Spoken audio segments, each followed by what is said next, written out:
దేశ రాజధాని ఢిల్లీ కాలుష్య కోరలో చిక్కుకుంది. మరోసారి రాజధాని ప్రాంతంలో వాయు కాలుష్యం ప్రమాదకర స్థాయిలో కొనసాగుతోంది.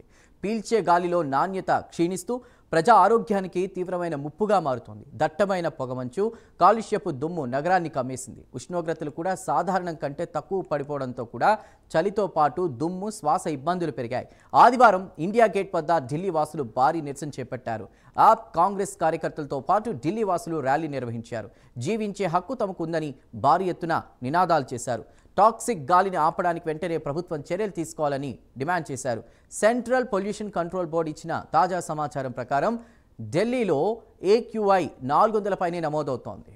దీంతో రాజధాని ప్రాంతం మొత్తం రెడ్ జోన్లోకి వెళ్లిపోయింది.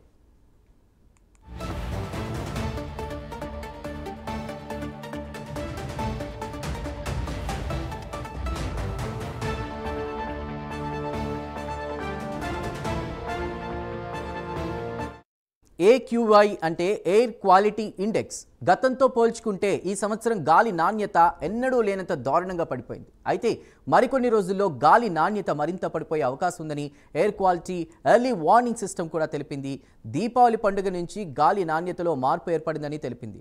సోమవారం ఉదయం 7 గంటల సమయానికి ఢిల్లీలో గాలి నాణ్యత 354గా నమోదు కాగా ప్రస్తుతం 400 పైనే చూపిస్తోంది. కొన్ని ఎయిర్ మానిటరింగ్ స్టేషన్లలో మాత్రం గాలి నాణ్యత తీవ్ర ప్రమాదకర స్థాయిలో కొనసాగుతోంది.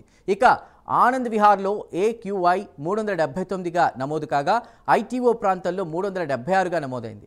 ఇక చాందినీ చౌక్ ప్రాంతంలో 360, జవహర్లాల్ నెహ్రూ స్టేడియం వద్ద 316, ఓక్లీ ఫేజ్ 2లో 348, ఇందిరాగాంధీ ఇంటర్నేషనల్ ఎయిర్పోర్ట్ వద్ద 305గా నమోదైంది.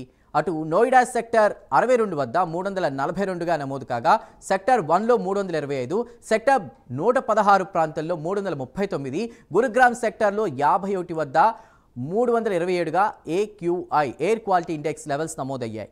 దీంతో ప్రజలు అప్రమత్తంగా ఉండాలని వైద్య నిపుణులు హెచ్చరిస్తున్నారు.